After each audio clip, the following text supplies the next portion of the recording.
नमस्कार, मी डॉक्टर प्रणिता. श्री विश्वंभर आयुर्वेदा या आपल्या चॅनेलमध्ये तुम्हा सर्वांचं पुन्हा एकदा स्वागत आहे.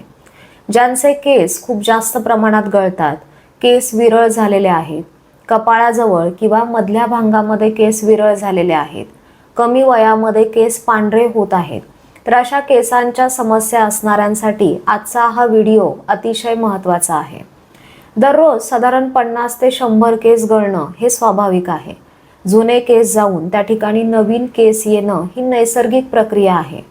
पण दररोज केसांचा पुंजका पडतोय, टाळू दिसते, केसांची जाडी कमी झालेली आहे, हेअरलाईन मागे गेलेली आहे, मधला भाग रुंद झालेला आहे, तर अशा वेळी तुम्ही केसांकडे लक्ष दिलं पाहिजे. आयुर्वेदानुसार केस हा अस्थिधातूचा मल आहे. म्हणजेच अस्थिधातूच्या पचनानंतर जो त्याचा भाग उरतो त्याला मल असं म्हणतात. केस आणि नख हे अस्थिधातूचे मल आहेत. जर आपल्या शरीरामध्ये अस्थिधातू मजबूत असेल तरच केस दाट, मजबूत, चमकदार राहतात. पण अस्थिधातूचं पोषण व्यवस्थित होत नसेल तर केसांवरती त्याचा परिणाम होतो. आपल्याला जगण्यासाठी हार्ट, लिव्हर, किडनी, लंग्स हे अवयव फार महत्त्वाचे आहेत. म्हणूनच याला व्हायटल ऑर्गन्स असं म्हणतात. या उलट केस, नख हे अनावश्यक अवयव आहेत. हे नसतील तरी फारसा त्याचा शरीरावरती परिणाम होत नाही, फक्त दिसायला ते विचित्र दिसतं. त्याच्यामुळे मुख्य अवयवांची गरज भागवून झाल्यानंतर पोषण उरलंच तर ते केसांना मिळतं, अन्यथा केसांचं पोषण होत नाही. त्याच्यामुळे जवळजवळ प्रत्येकालाच काही ना काही केसांचे प्रॉब्लेम्स होत असतात. याचबरोबर जेव्हा शरीरातील पित्त वाढतं, उष्णता वाढते, वात वाढतो, तेव्हा त्याचा परिणाम केसांच्या मुळांवरती होऊन केसांची मुळं सैल होतात आणि केस गळायला लागतात. आणि शरीरातील कफदोष वाढला तर तो केसांच्या छिद्रांना म्हणजेच हेअर फॉलिकल्सला बंद करतो आणि नवीन केस त्याच्यामुळे उगवत नाहीत. म्हणूनच आयुर्वेदानुसार दोष धातू मलांना बॅलन्स ठेवणं, पचनक्रिया चांगली ठेवणं हे फार महत्त्वाचं आहे. आणखी कोणकोणत्या कारणांमुळे केसांचे प्रॉब्लेम्स निर्माण होतात? जर शरीरामध्ये आयर्न डेफिशियन्सी असेल, फॉलेट किंवा फेरिटिनची कमतरता असेल, vitamin B12, vitamin D, zinc, protein अशा पोषक तत्वांची कमतरता असेल तरी केस गळायला लागतात.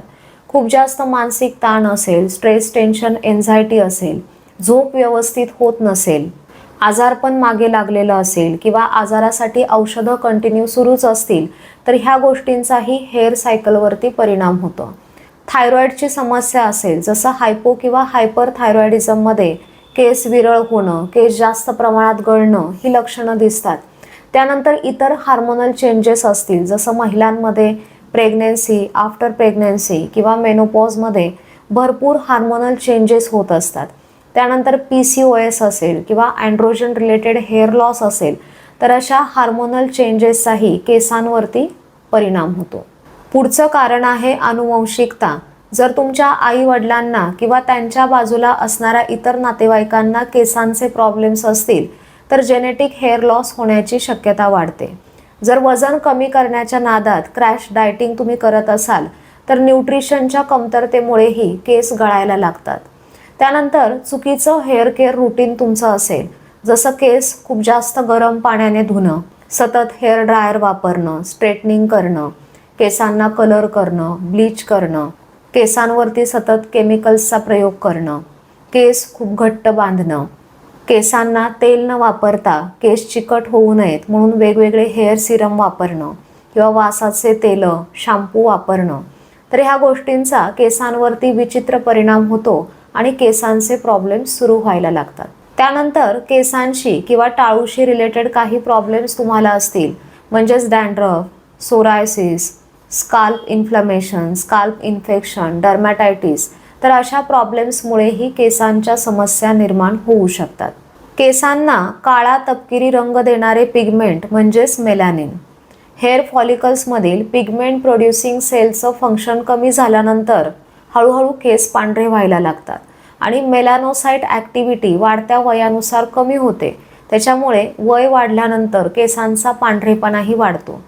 त्याचबरोबर अनुवंशिकता, स्ट्रेस, विटॅमिन्सची कमतरता, थायरॉईड अशा इतर कारणांमुळेही केस पांढरे होऊ लागतात. तर केस गळणे, केस विरळ होणे, केस पांढरे होणे अशा केसांच्या समस्या निर्माण होण्याची 10 अतिशय महत्त्वाची कारणं मी तुम्हाला सांगितली.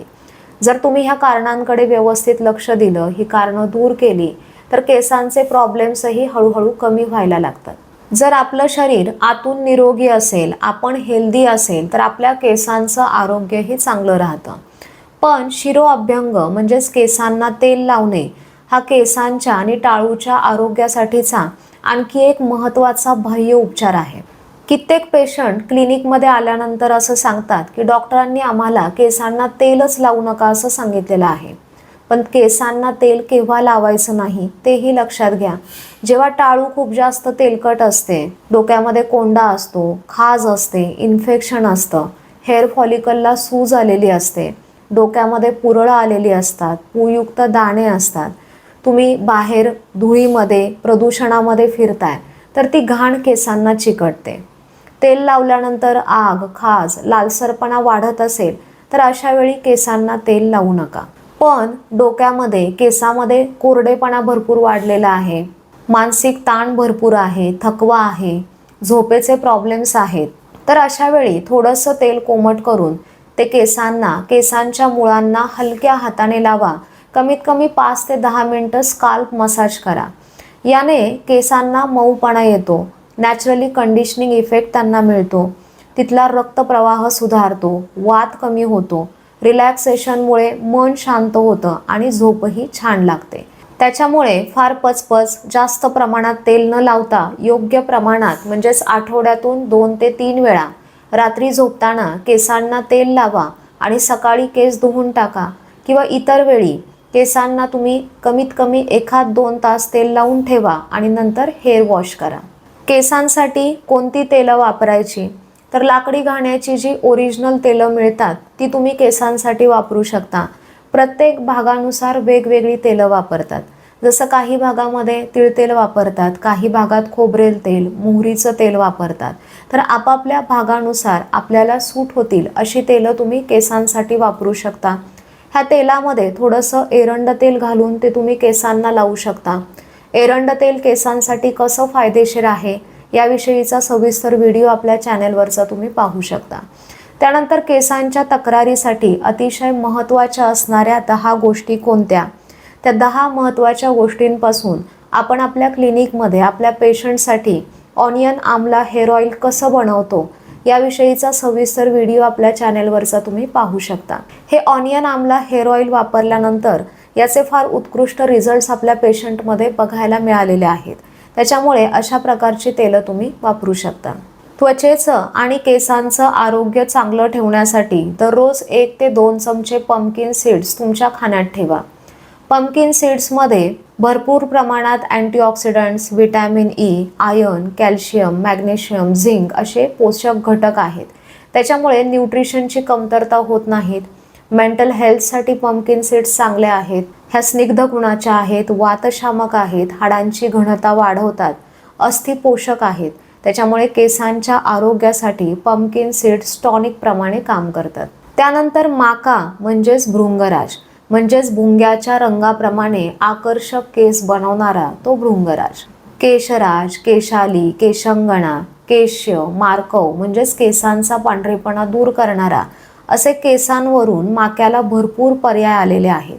याच्यावरूनच तुम्हाला समजलं असेल की केसांसाठी वरदान असणारी वनस्पती आहे माका.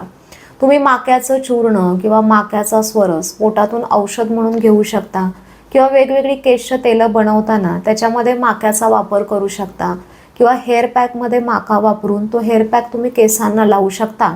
अतिशय सुंदर रिझल्ट्स याचे बघायला मिळतात. तुम्हाला केस मजबूत ठेवायचे असतील, केसांचा रंग टिकवून ठेवायचा असेल, केसांचं मॉइश्चर टिकवून ठेवायचं असेल तर रोजच्या स्वयंपाकामध्ये कढीपत्त्याचा जास्तीत जास्त वापर करा किंवा 4 ते 5 कढीपत्त्याची पानं दररोज चावून खा.